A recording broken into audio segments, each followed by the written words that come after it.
missing more than a couple of faces out there. I'd like to take a couple of minutes for some announcements as we start. We would like, when the service is over, if everyone would go ahead and leave the building and go outside and do your fellowshipping outside, if you would. We also want you to know that the third hymn is, the second hymn is going to be hymn number 500, Rock of Ages, Cleft for Me. And the third hymn is different. And the third hymn is Wonderful, Merciful Savior. And so just if you would take note of that. I'd also like to say thank you to those who came yesterday to help rearrange the chairs and remove the hymnals and Bibles and clean the church. Thank you for your help. I'd like to begin with a call to worship from Lamentations 3:22 through 25. You want to follow along if you have your Bibles with you. Lamentations 3, verses 22 to 25. The steadfast love of the Lord never ceases. His mercies never come to an end. They are new every morning. Great is your faithfulness. The Lord is my portion, says my soul. Therefore I will hope in him. The Lord is good to those who wait for him, to the soul who seeks him. Let us seek to worship our Lord with hymn number 498. The words are included in the bulletin. Jesus, what a friend for sinners, if you would stand.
their Savior's image.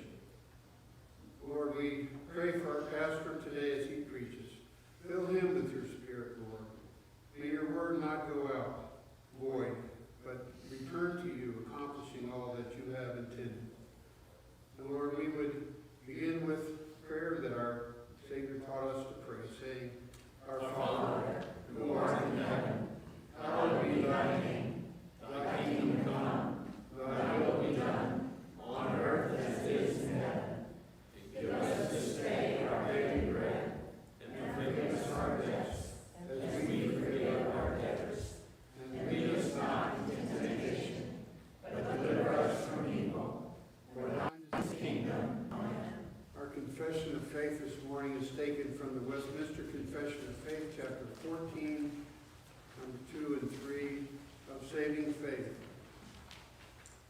By saving faith, a Christian believes to be true whatsoever is revealed in the Word, for the authority of God himself speaking therein, and acts differently upon that which each particular passage thereof contains, yielding obedience to the commands, trembling at the threatenings, and embracing the promises of God for this life and that which is to come.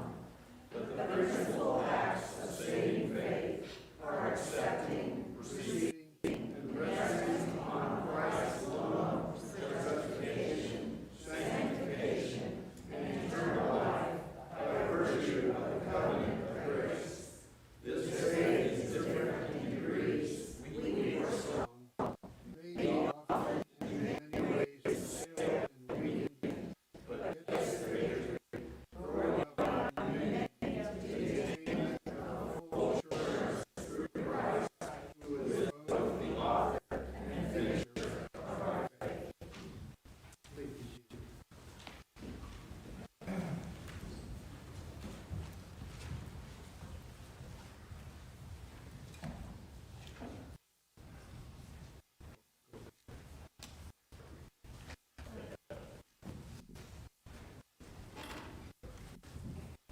Good morning. Today I want to talk about when things don't go so well. We all know what that's like in this time, right? So when we got up and heard about the pandemic, did we jump for joy? No, we didn't, did we? But do you know what? In Psalm 34, verse 1, it says, I will bless the Lord in all times. His praise shall be continually in my mouth. Now, that's not telling us that we need to be excited when things go bad. But what it is telling us is that our God is greater than any pandemic that can attack us. That it is through God and through Christ we have life. So we should be praising God for all of his blessings on us, even when things don't seem like they're going quite like we'd like. Let's pray. Dear Heavenly Father,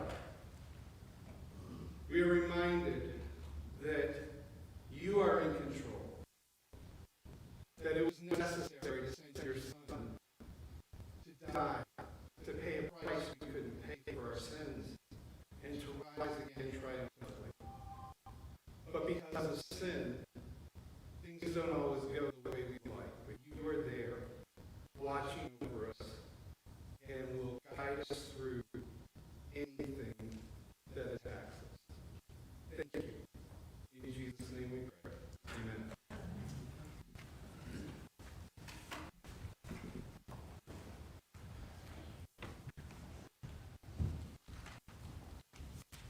Scripture reading this morning is from Psalm 34.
children, listen to me. I'll teach you the fear of the Lord. I am those who seek the Lord lack no good thing. Come, children, listen to me. I'll teach you the fear of the Lord. I am those who seek the Lord lack no good thing. Come, children, listen to me. I'll teach you the fear of the Lord. I am those who seek the Lord lack no good thing. Come, children, listen to me. I'll teach you the fear of the Lord.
Thank you.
are raising children, for those who are becoming older and entering into new stages of life.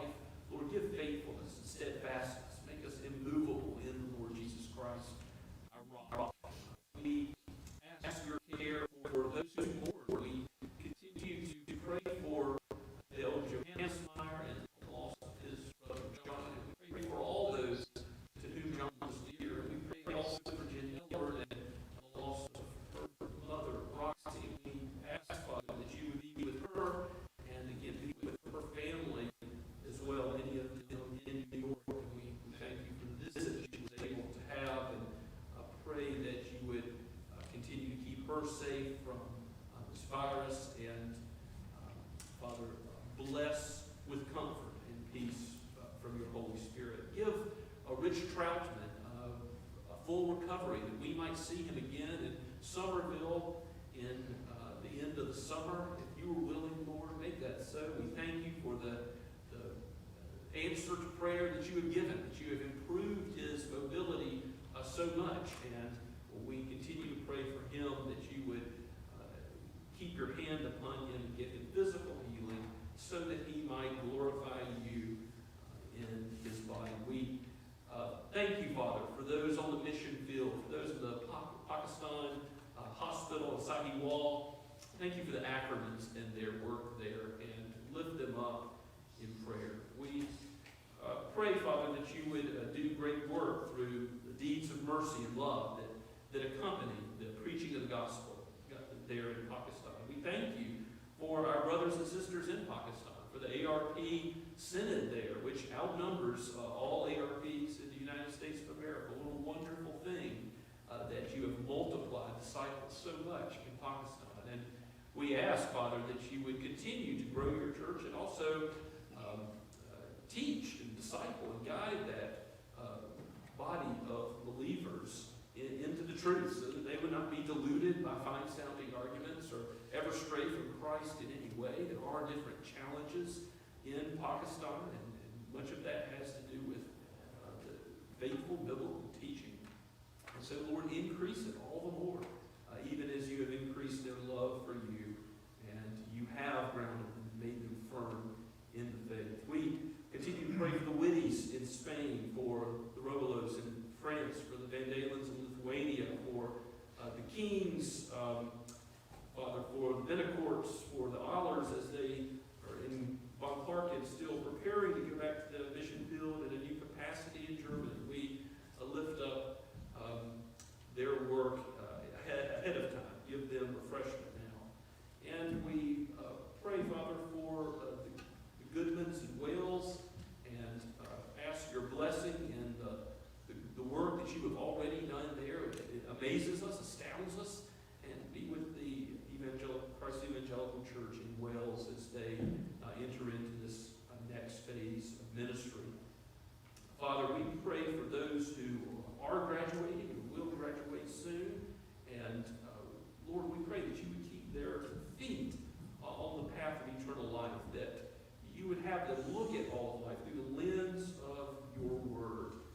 And we know that without your word, we will be lost. We will not have the words of eternal life. We will not have the gospel. But with your word guiding us as a people, we will know Christ. We will be able to see him and to follow him. So, Lord, bless us with, again, we ask clarity from your word. Apply it to our lives today. We ask this for your great name's sake. In Jesus' holy and strong name we pray. Amen. As we continue to worship this morning, we come to our second hymn, Rock of Ages, which is number 500, the hymnal that printed in your bulletin.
given us Christ, given us eternal life. In a world where good is called evil and evil has called good, you have transformed us and made us into new creatures in the Lord Jesus Christ. Now transform us by your word so that we are not conformed to the ways of this world and its thinking, but we are made like him.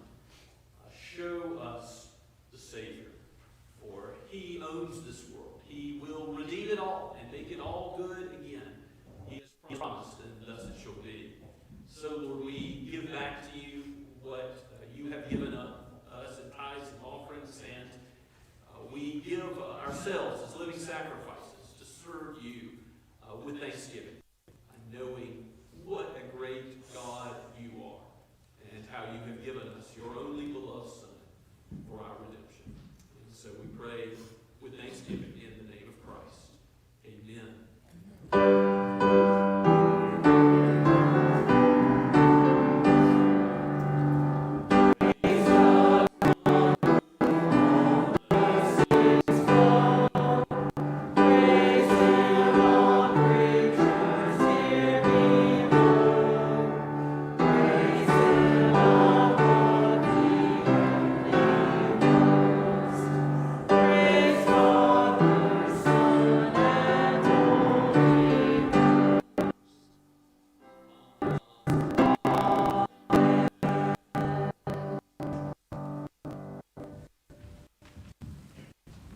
As you're seated, please turn with me in your copy of God's Word to Colossians. We made it to chapter 2.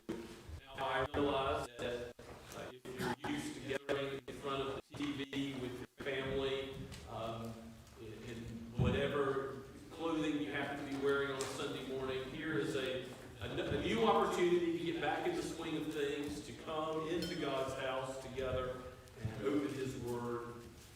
Or we pray that as we continue the series, for those of you still through the live stream, that this would be a blessing as we open up Christ's Word to each one.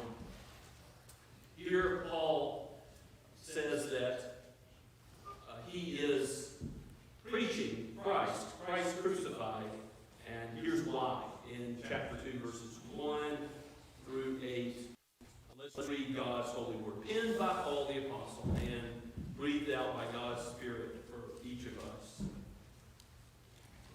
For I want you to know how great a struggle I have for you, and for those at Laodicea, and for all those who have not seen me face to face, that their hearts may be encouraged, being knit together in love, to reach all the riches of full assurance of understanding and the knowledge of God's mystery, which is Christ, in whom are hidden all the treasures of wisdom and knowledge. I say this in order that no one may delude you with plausible arguments, for though I am absent in the body, yet I am with you in spirit, rejoicing to see your good order and the firmness of your faith in Christ.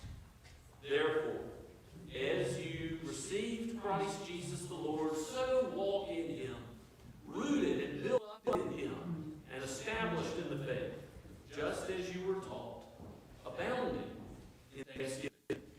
See to it that no one takes you captive by philosophy and empty deceit, according to human tradition, according to the elemental spirits of the world, and not according to Christ. Let us pray together. O Holy Spirit, make Christ the rule, the standard, that which is our wisdom this morning. May he open our minds by your work of Spirit of God, and may we see the Father, because all those who see Christ see the Father. O Father, Son, and Holy Spirit, this is your word. We are your people. Teach us, aid us, strengthen us, and calls us to be doers of the word, as well as hearers now. May we hear truly by your work in us. We pray in Jesus' name. Amen.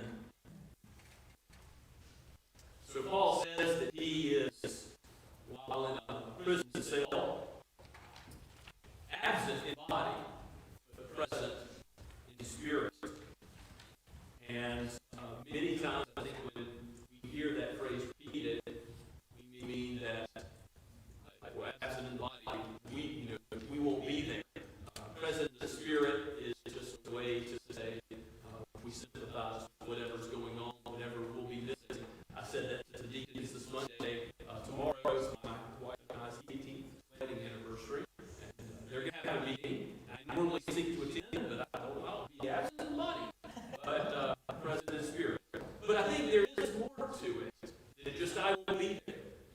Because the Apostle Paul is removed from these believers. Remember, he had not met at least many of them face to face. Epaphras is his protege, who's church planting there in the Colossian church in Colossae. That the Ephesian church wasn't that far away, so perhaps the Ephesian believers that he had met, he would know from the Colossian church. But he didn't have a missionary prayer card on his refrigerator that showed them all the faces of those that he was praying for, that he was writing to, that we've read about thus far. But I think we can relate to the Apostle Paul, because whether we're right here in this building right now together, or whether we're still in a more comfortable setting in our living room, and looking at this on a tablet or a phone, wherever we are united in the same Lord Jesus Christ. And we are present together by the Spirit. We are worshiping as one even now. And the Apostle's great emphasis in this passage this morning is that we would never stray from Christ, either to the right or to the left, by any other argument, adding anything on, but Christ and Christ alone, simply to the cross, as we just saw. We would look to Christ and Christ crucified as the author and the finisher of our faith, the redeemed, resurrected Lord Jesus Christ, that he would be our hope.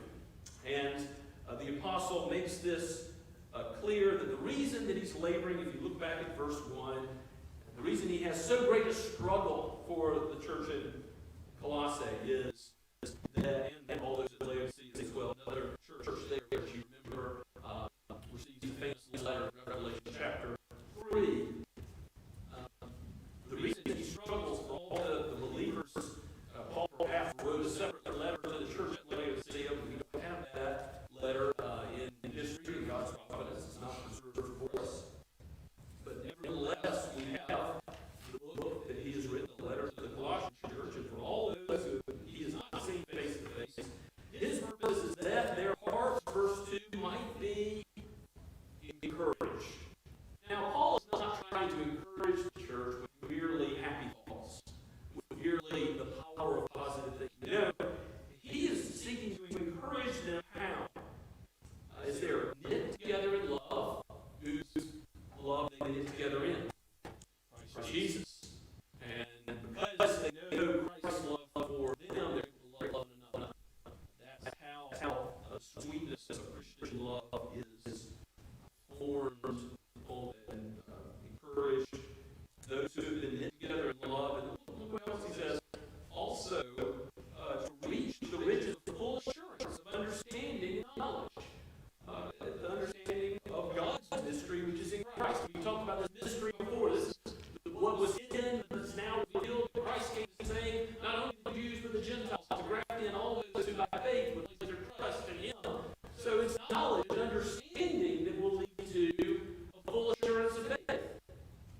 And the Apostle John talks a lot about assurance of faith in his first epistle, 1 John chapter.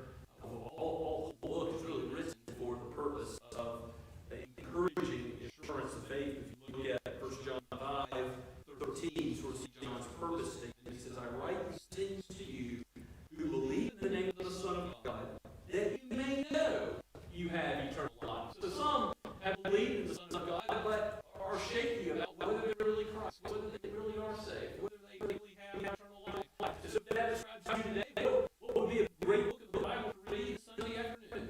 To sit down and read 1 John, to look over the reason that he wrote was so believers would have assurance. And by the same token, Paul is saying, one of my purposes is that you would be together in love. Another is you have knowledge and understanding of the gospel so that you have assurance. Sub-purpose under knowledge and understanding of the gospel, that you be saved, but also you have assurance.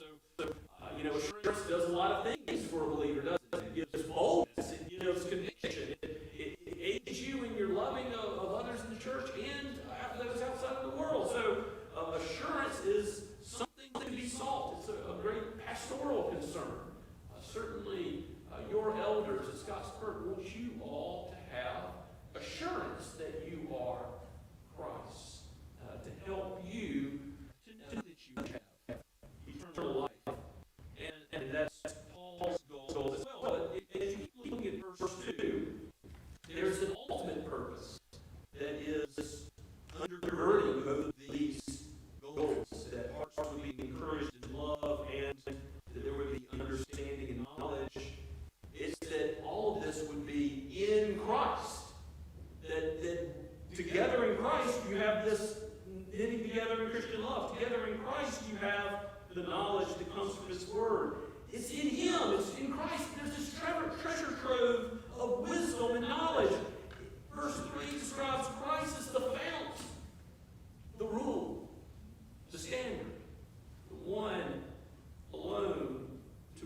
1 Corinthians chapter 1. You can turn there with me if you like, back up a couple books in the Scriptures. 1 Corinthians 1, I'll start at verse 18.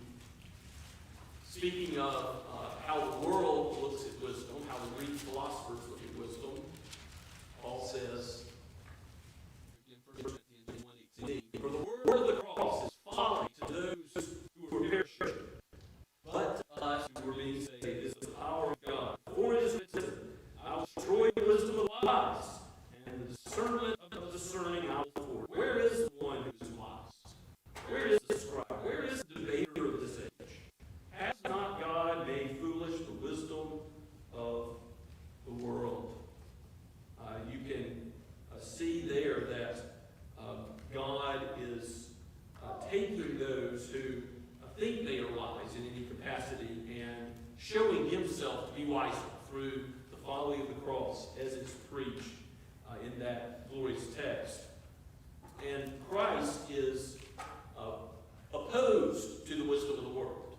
Even though the world says it's foolishness, God says the cross is what he will use to save his people.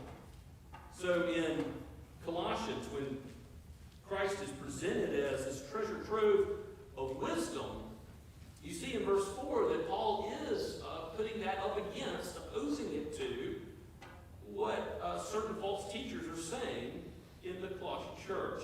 He says, I say this in order that no one may delude you with plausible arguments. And what is a plausible argument? It's an argument that on the surface sounds good. It's attractive. And false teaching always has this ability to sound good at first, doesn't it? You hear people teaching the health and wealth gospel. It sounds nice. That God's going to make me healthy and wealthy here in this life if I only have enough faith in him. There's something that attracts people to that. And yet, it ends up showing itself to be foolishness because it departs from Christ. This statement, don't be deluded, is also sort of repeated in verse 8, the last verse that we read. Don't be deluded, don't be taken in by fine-sounding arguments. And then verse 8 says, see to it that no one takes you captive. Don't be put in jail, not in a physical jail, but don't be put in a jail of your mind by being taught this false view of things, this false philosophy of life that doesn't just look to Christ. It wants to add something to Christ. It wants to take you beyond Christ to some other mystery. Again, it might have been a proto-Gnosticism, which later in the 2nd century is full-blown, but here is a sort of material world bad, spiritual good. We can see how that plays out later in the book of Colossians with asceticism and not enjoying things in this life, not caring about the body as something created by God that we are to honor God with. So this false teaching wants to take you beyond Christ and take you captive by philosophy and empty deceit according to human traditions, according to elemental spirits of this world, not according to Christ. In other words, according to basic principles of this world, some texts translated, or perhaps it's even referring to demonic activity, elemental spirits of the world, and not according to Christ. You know, there were those in Paul's day that looked to the stars, that looked to astrology, to cultic readings of the future as their source of encouragement. And Paul's saying no to that kind of stuff. No to whatever the false teachers were teaching about demons, looking to angelic powers, or we don't know exactly what is the case, but we do know that any philosophy of life, and not philosophy in the sense of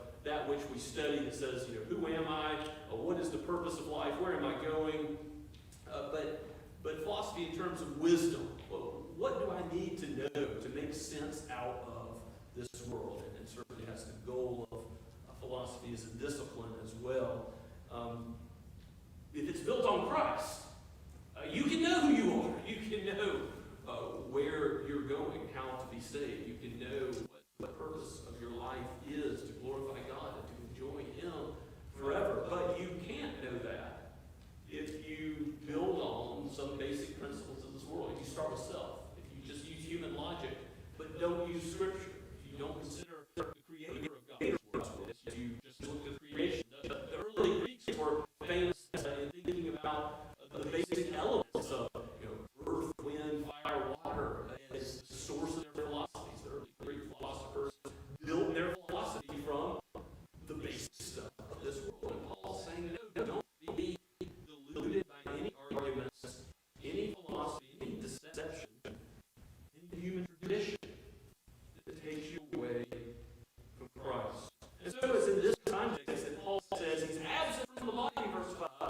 present spirit, rejoicing in the good order of the firmness in faith, that which he's already praised God for that's happening in the Colossian church. They are true believers.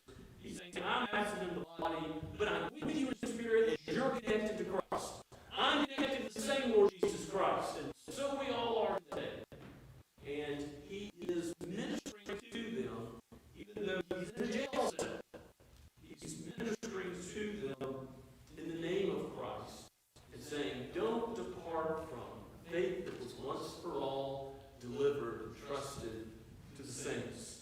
Don't go another route. Don't turn from the Christ that you received. You see that in verse 6. Therefore, Paul is now moving on in the argument, saying, therefore, as you receive Christ Jesus the Lord, walk in him.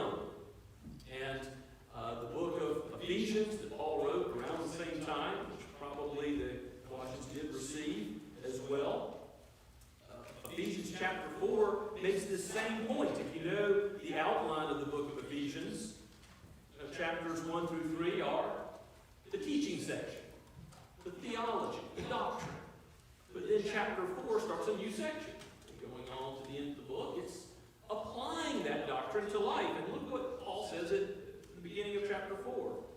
After he's talked about Christ and the glories of the gospel, and how we are one, Jew and Gentile, in the Lord Jesus, how we're connected in him. He says, I therefore, a prisoner of the Lord, urge you to walk in a manner worthy of the calling to which you have been called. And he starts to spell out what that looks like, with humility, gentleness, patience, bearing with one another in love. Doesn't this describe the life of God's people?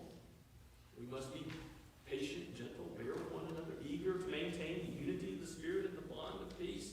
And he connects this to theology. There's one body, there's one Spirit. You were called to one hope that belongs to one call, one Lord, one faith, one baptism, one God and Father over all, who is over all and through all and in all. And then he's going to talk about spiritual gifts. You see how we're all connected in Christ, and then that means we live this life together, this community we have as the church. It's because of the theology that we all believe in the Lord Jesus Christ, that we are knit together in love. That as Psalm 133 says, we are, how good it is for brothers and sisters to dwell together in unity in the Lord, because we are in the same Lord Jesus Christ. So therefore, as you receive Christ, faith once for all handed to the saints, as Jude puts it in Jude verse 3. As you receive Christ, walk in him. And that expression calls to mind that we are already seated with Christ in the heavenly places. We already have salvation. We are already counted as just because Christ is just. We're counted as righteous because he is righteous. But we've still got things to work out in our own experience, don't we? We don't live up to that righteousness of Christ in this life. We fail. And we need the Spirit. We need to be stirred up to love the brethren. We need to be stirred up to pursue the truth and to look to Christ and Christ alone. So, walk in him. Walk in a manner worthy of your calling, Paul's saying. And then in verse 7, this calling is rooted and built up in Christ. He's the author and finisher of your faith. If you are like a tree that's going to bear good fruit in Psalm 1, what are you? Rooted, grounded in God's word, that which proclaims Christ. If you're to avoid the path of the fool and to seek wisdom, you're to seek it in Christ and Christ's word. Be rooted and built up in him. He is the cornerstone of the church. For the church to be effective, we must be rooted in Christ. Every ministry must be rooted in Christ and built up in him.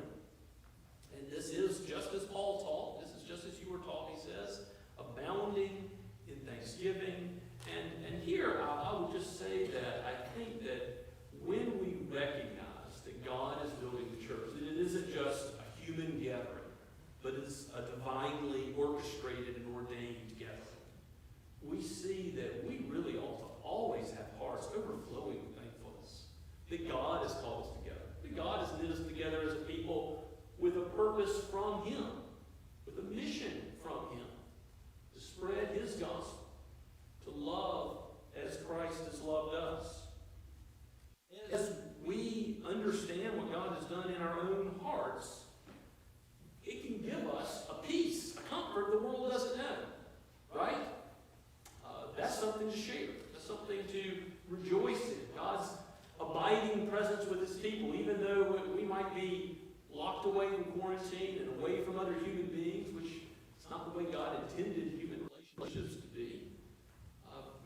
But we still have a hope that we don't end up in despair, because we know that God is with us. And that leads to Thanksgiving. There's many Psalms of Thanksgiving, but I want us to look briefly at 1 Chronicles chapter 16. This is a portion of Scripture where David first settles the Ark of the Covenant in the tent of God. And what did the Ark represent, of course, in the Old Testament? The presence of God. And God's presence, He has promised to be with His people as we meet in spirit and in truth of the Holy Spirit. We commune with Christ by His presence, just as the Ark physically represented the Old Testament Israel. And here's David's response. Start at verse 8. As you see David contemplating what it means to do what we're doing right now. To be together as God's people and to dwell with God as He is specially present to bless. Here's what David thinks to himself. Well, Thanksgiving is the first thing on his mind. Oh, give thanks to the Lord. Call upon His name. Make known His deeds among the people. Sing to Him. Sing praises to Him. Naturally, we want to lift up our tongues to thank Him, to tell of all His wondrous works. Glory in His holy name. Again, the glory is where? It's in Christ. It's in the Word of God. Glory in Yahweh's holy name. Let the hearts of those who seek the Lord rejoice. We have cause for rejoicing because our coming and going, our path is kept by God forevermore. Seek the Lord and His strength. Seek His presence continually. See what David's Thanksgiving leads. It leads to a life that's lived pursuing wisdom from the length of God's Word, from God's face, shining on us, blessing us. Seek the Lord in His face. Seek His strength, not the strength of the flesh, not your own understanding. To seek understanding from on high. In all of your ways, acknowledge Him, and He will make your paths straight. This Thanksgiving in God's abiding presence, you can see is the antidote to being taken captive by empty deceit, human philosophy, other wisdom. And to finish reading where we earlier read in 1 Corinthians, go back to chapter 1 again. We read up to the 21st verse. The wisdom of God. The world did not know God through wisdom. It pleased God through the folly of what we preach to save those who believe. And Paul goes on to say, for Jews demand signs, and Greeks seek wisdom, but we preach Christ crucified. He stands on Christ as the rule, the standard, what governs the church as the Lord and the head of it. As earlier he's proclaimed in chapter 1 of Colossians. A stumbling block to the Jews. Christ is crucified as a stumbling block to the Jews and folly to the Gentiles. He's not the wisdom of the world. But to those who are called, to you, believe, both Jews and Greeks, Christ, the power of God, and the wisdom of God. For the foolishness of God is wiser than men, and the weakness of God. This expression that Paul's using to show how a crucified Savior is actually so much weakness of God is stronger than men. Yes, God will use Christ to be our glory, our song, our redemption, as we give thanks to Him. Now, as we apply this text this morning, a few applications. Psalm 103, behold, how good a thing it is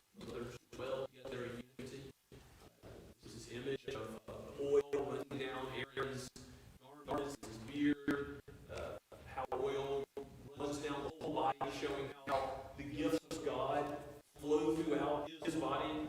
That song is almost a theme song for the ARP church. I don't know if you know that, because every Presbyterian meeting we have, where pastors and elders get together, every Synod meeting, which was canceled this year, by the way, but it's going to be in August. You can pray for that meeting, for faithfulness there.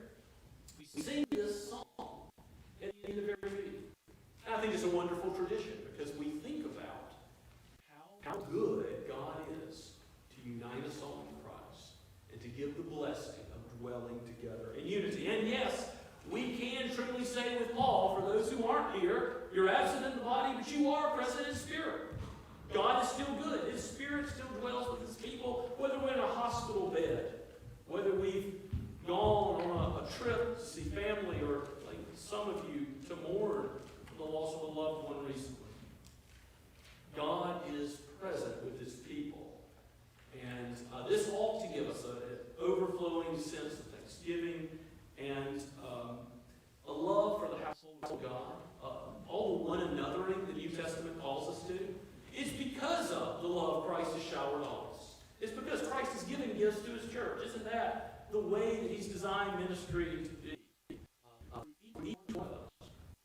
And if you're on the fringes, if you haven't been exercising your gifts, I want you to talk to your shepherding up, talk to me about how we can better use the gifts God has given you, because we want every person in the church to be using your gifts for Christ and His glory. And sometimes that's formally through ministries or programs, sometimes it's informally in the way you conduct yourselves in your neighborhood, hospitality. There's many ways in which God may use you as someone who encourages others, someone who gives and financially supports the work of the church, not only here but around the world, missions. God has given many gifts to His church, and we ought to praise Him for that. Now, as we've seen that Christ is the foundation for all wisdom, there's always a warning here that we ought to be careful not to stray from this foundation, to seek wisdom in some version of psychology that starts from basic principles of this world, but leaves out the Scripture in understanding the mind of man. That we ought not try to understand history, which is, after all, God's story, that He unfolds by His power, apart from the Word of God.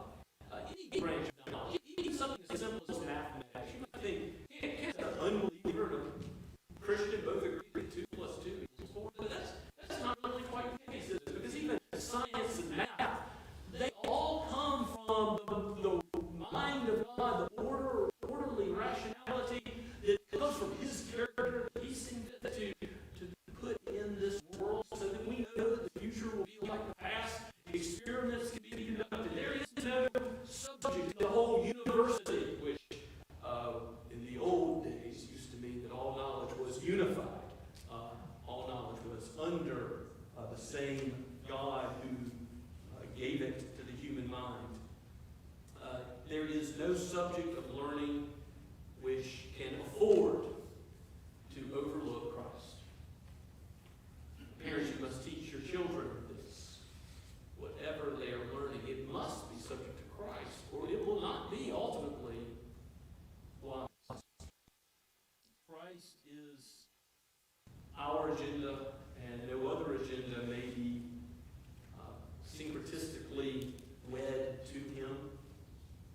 We may not join anything at that foundation and root other than Christ Himself. And finally, I must ask, do you know the Christ of the Scriptures?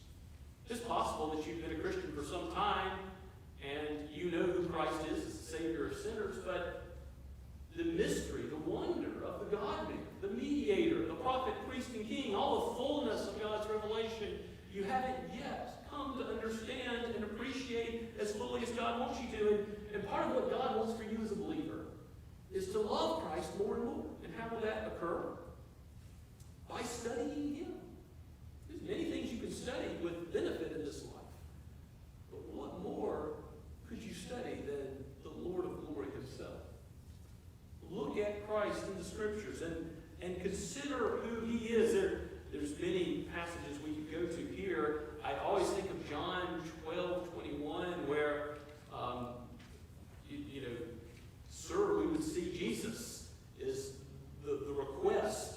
And that's written on some pulpits that the pastor would be reminded every time God's word is preached. We want Jesus to be seen, not ourselves, not some other agenda, but Jesus himself. Jesus is the one who says, who do you think I am in Matthew 16? Not a prophet, not a good moral teacher, no, not what the world says, someone foolish to follow, but he is the Christ. He is the Messiah. In Luke 5:21, Jesus is presented as the one who forgives sins. And, the Pharisees knew what that meant. They knew as Jesus healed the paralytic, but first forgave his sins, that if he could forgive sins, that means he is God. Jesus is God. And because of that, they knew he was blaspheming, according to them. They did not believe he was divine. This is Christ. And Jesus, according to 1 Corinthians 1:25, is the wisdom of God, that which is wiser than men, the weakness of God, which shows men's strength to be but foolishness. Colossians 1, as we've already looked at this glorious chapter, is Christ him, is a place to study Christ and who he is. And in Colossians 1, starting in verse 15, we read, Christ is the image of the invisible, the firstborn of creation. For by him all things were created, in heaven and earth, visible and invisible. Whether thrones or dominions or rulers or authorities, all things were created through him and for him. Christ is the one who is before all things, he says in verse 17. And in him all things hold together. He is the head of the body of the church. No pope, no man. Christ the Creator is Lord of the church to govern us with whatever we do, whatever our agenda is. It comes from God. That's why it's so important to maintain the crown rights of Christ over the church, over against any other civil magistrate. We are happy to comply with what does not cause us to sin, but Jesus Christ is the one that tells us to worship him and how it's to be done. And ultimately that must be held forth. That agenda can't be compromised by any governor or court or president or leader. The ultimate work of Christ is that in him all the fullness of God is dwelling, and he reconciles all things on earth, whether in heaven or on earth, making peace by the blood of the cross. Here is the Christ of Scripture, who died to make all things new, to undo all that Adam made wrong. Come, place your trust in him. He will never leave you or forsake you. He will never desert his people. Let's pray together. Oh, Father, it is good to come into your house and to be with your precious flock. It is good to hear your word and to hear of your Son and to be reminded, to remember who he is and what he has done. He is all of our hope. Oh, Lord, point us when we look elsewhere, back to Christ. Forgive us for ever seeking any other solace, any other peace, any other comfort, any other means to heal our broken world other than Christ and his scriptures. Lord, forgive us as a church for ever seeking any other way of helping this world except that which Christ commands. Let him be Lord over the church and all that we do corporately and personally. Let his presence bring us joy and thanksgiving now and when we depart, so that we might seek your face, your presence continue. We pray all this in Jesus' holy name. Amen. And let us stand now and praise Christ once again. Again, the hymn that we'll be singing is Wonderful, Merciful Savior.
fellowship, but to do so out of the sanctuary as we want to be as safe as possible. Let's give God praise as His word comes to you now. May the Lord bless you and keep you. May He cause His face to shine upon you and to be gracious to you. May He lift up His countenance upon you and give you His peace, both now and forevermore. Amen and amen.